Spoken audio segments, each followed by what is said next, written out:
Science, la science autrement.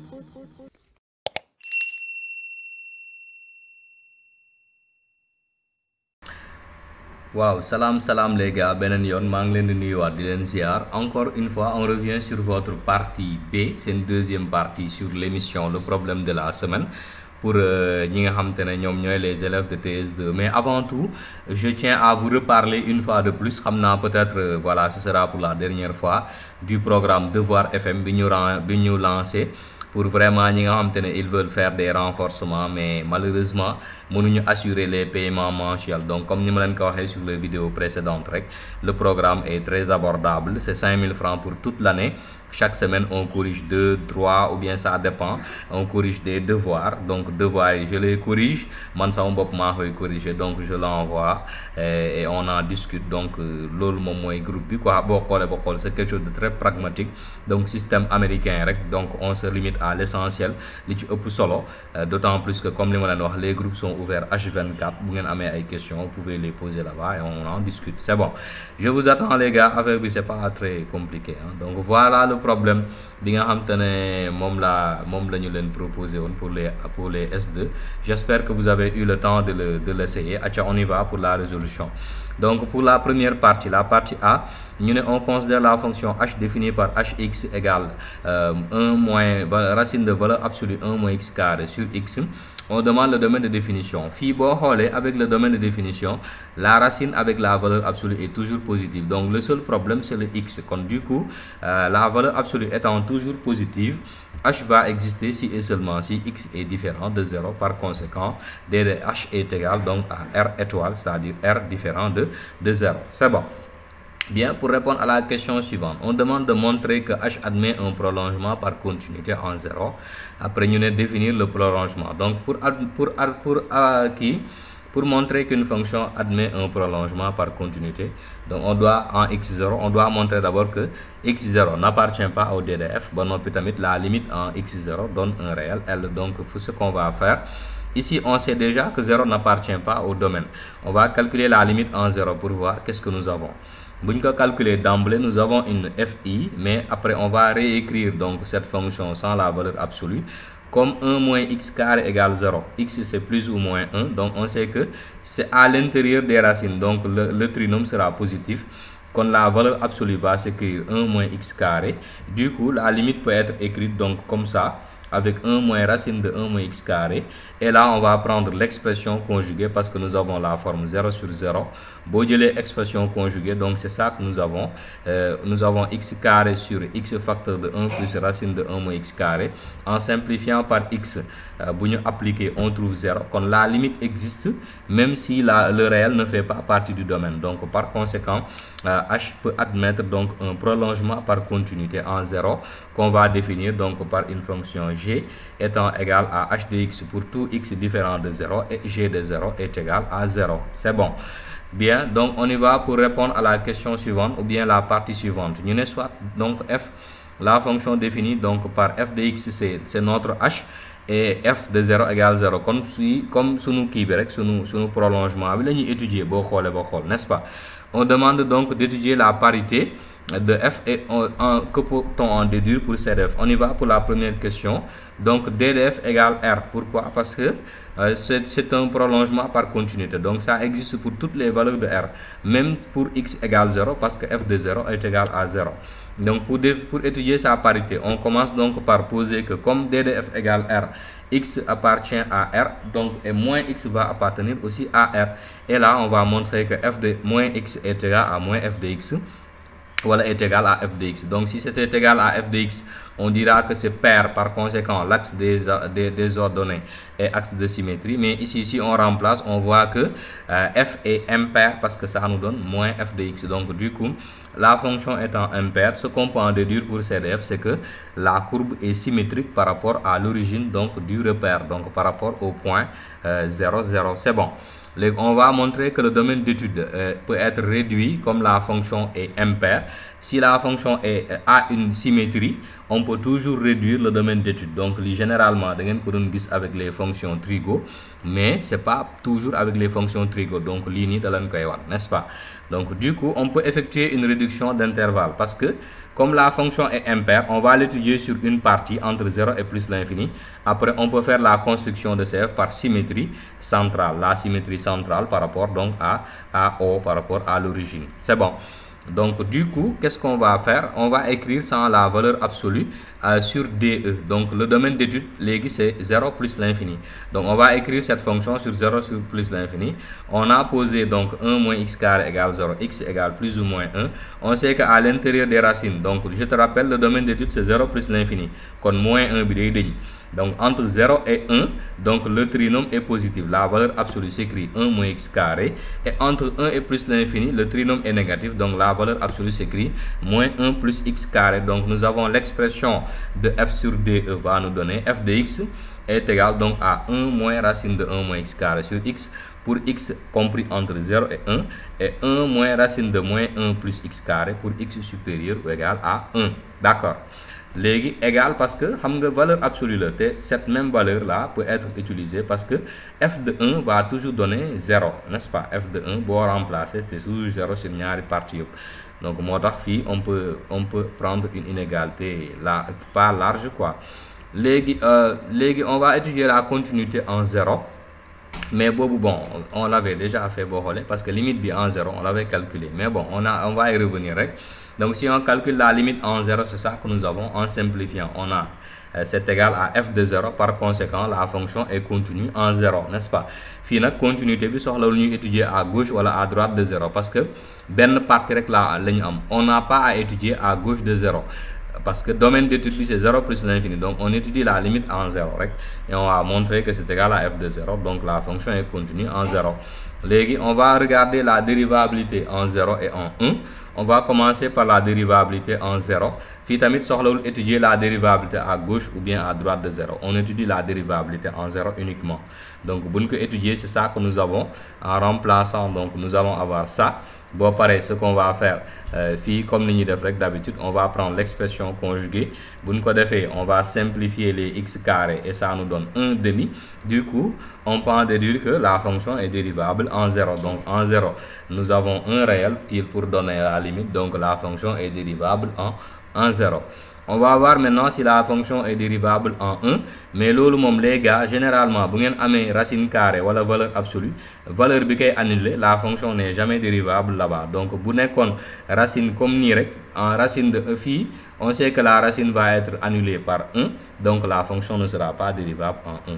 Maintenant, on va le démontrer. On va calculer la dérivabilité à gauche de 1. Voilà ce que nous allons avoir. Après, f de 1 est égal à 1 pour calculer parce que si on calcule f de 1, si on va avoir 0, donc 1 sur 1 ça fait 1, donc moins 1 en réduisant en même dénominateur et en faisant donc truc, on peut séparer les trucs, comment ça s'appelle, on peut séparer les parties 1 moins x bi, donc on séparer avec racine bi, comme ça on va factoriser et faire un truc très facile, puis on prend l'expression conjuguée, c'est ça que nous avons. On a moins 1 sur 1, n'est-ce pas? Pour simplifier les 1 moins x, voilà x moins 1. C'est là où quand même il va y avoir un petit souci. Pour simplifier x moins 1, c'est ça que nous avons. Moins 1 sur x plus 1 sur x racine de 1 moins x carré. Cette limite tend vers moins 1. Fini, on va tendre vers 0 plus parce que à gauche de 1, les valeurs sont positives, n'est-ce pas? Pour x, les valeurs sont positives pour la racine, donc c'est 0 plus. Ici, on va avoir 2 réels sur 0 plus, ça nous fait plus l'infini. Par conséquent, à gauche de 1, on est à plus l'infini, donc c'est pas dérivable en 1 moins. On va voir en 1 plus maintenant. On va voir que c'est la même chose. Donc du coup, en 1 plus, c'est ça que nous avons. Donc après, on va réduire au même dénominateur, faire les simplifications, séparer comme nous avons fait sans correct. Bon, pareil, séparer. Donc après avoir manipulé jusque là, donc c'est ça que nous avons. On a moins 1 sur x. 1 plus x plus 1 l'en am. Il y a un moins. Plus moins mais ici il y a un moins. Donc du coup on va avoir moins 2 sur 0 plus. Moins l'infini. Par conséquent, f n'est pas dérivable en 1 plus et conclusion générale, f n'est pas dérivable en 1. D'accord? Pour les interprétations graphiques de la question 5a. pour la première dérivabilité, f est dérivable en 0. f' de 0, c'est 1 demi. Donc, conclusion, CF va admettre au point d'abscisse 0 une tangente. Voilà, donc d'équation y, c'est f' de x0, facteur de x moins 0 plus f de 0, et ce qui nous donne 1 demi de x plus 1. Légui pour la non-dérivabilité en 1, donc f n'est pas dérivable en 1. La limite à gauche de 1 donne plus l'infini, la limite à droite de 1 donne moins l'infini, donc nous avons une demi-tangente verticale, mais dirigée cette fois-ci vers le bas. C'est bon.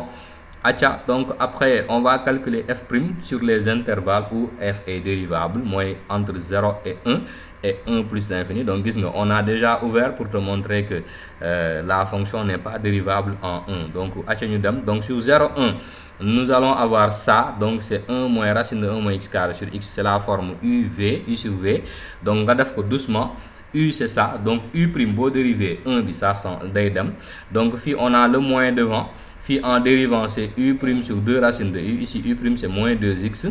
Sur 2 racines de u, on a simplifié 2i, simplifié moins, ça te donne x sur racine de 1 moins x carré. Donc v c'est x, v' c'est 1. Là, on applique f'. Donc c'est ça que ça nous donne. U''v moins v' u sur v carré. Donc u' c'est ça. V c'est x, on multiplie comme x carré, moins v'. Donc moins v' c'est moins 1. U n'a pas changé, donc c'est moins 1 plus racine b, n'est-ce pas?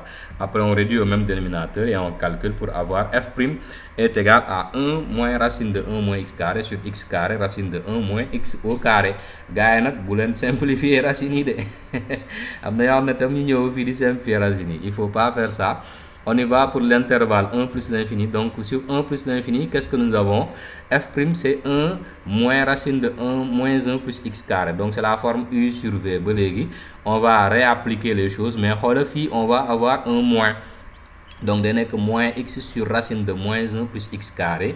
Et en appliquant la formule, donc c'est ça que nous avons. U''v moins v' u sur v carré. Pour nous manipuler, on va avoir moins 1 moins racine de moins 1 moins plus x carré sur x carré. Racine de moins 1 plus x au carré. D'accord. Maintenant, on nous demande le tableau de variation. Mais avant ça, il faut d'abord étudier le signe ou bien les signes des dérivés. Pour sur 0,1, donc je rappelle, dérivé bilile. Donc on sait que le dénominateur est positif, donc le signe va dépendre du numérateur. On va voir pour le numérateur rapidement, on élève chaque partie au carré.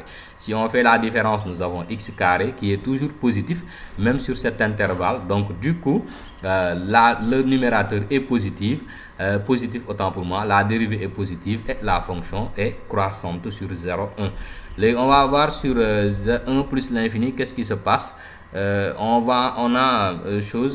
dérivée c'était moins 1 moins racine b. Donc on va placer le moins devant. Le numérateur est positif, le dénominateur est positif. Donc la dérivée est négative. Donc là on a le moins, f' négatif et f est décroissante, ce qui nous permet donc de pouvoir maintenant voir les f de 0 avec la limite en plus l'infini avant d'établir le tableau. F de 0 c'est 0. La limite en plus l'infini, voilà ce que ça nous donne. Vous nous séparer.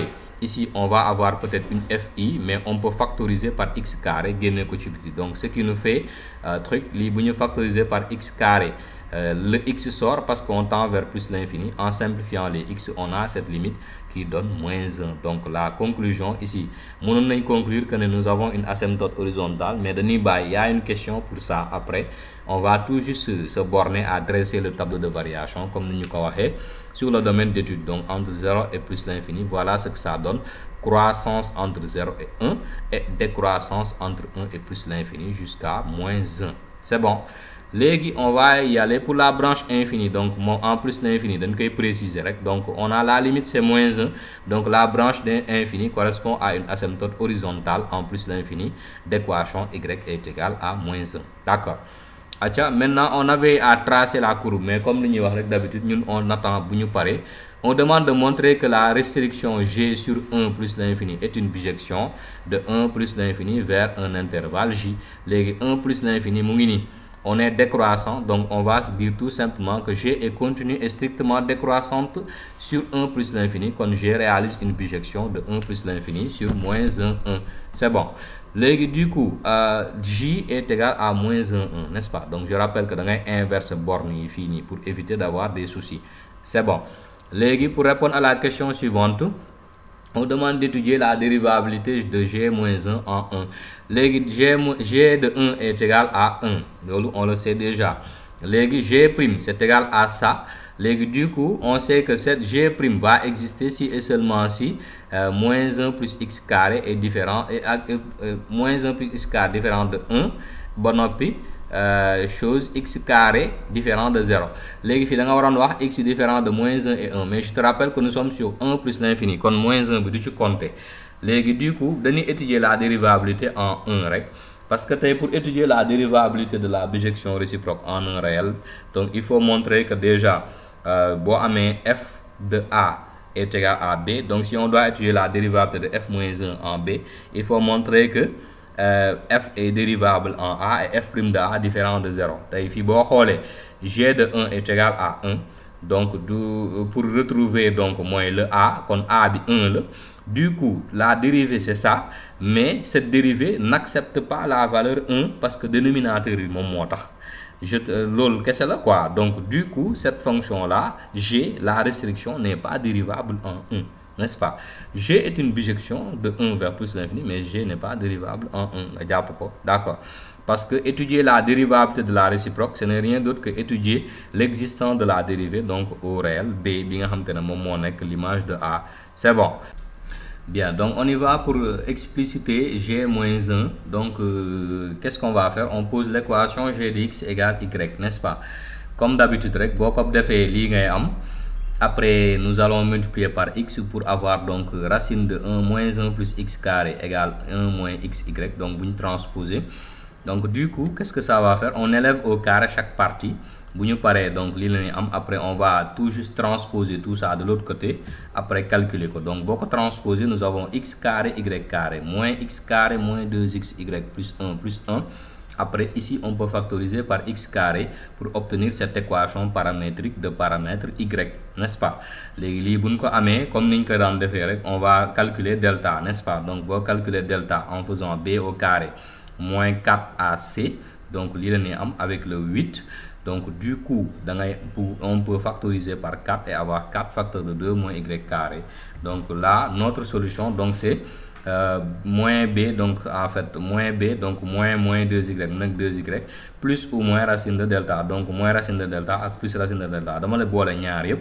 Légui fi bul faté buñu tégué racine bi, racine de 4 bi ni 4 bi da fay génn nek 2 moy waral 2 bi nek fi.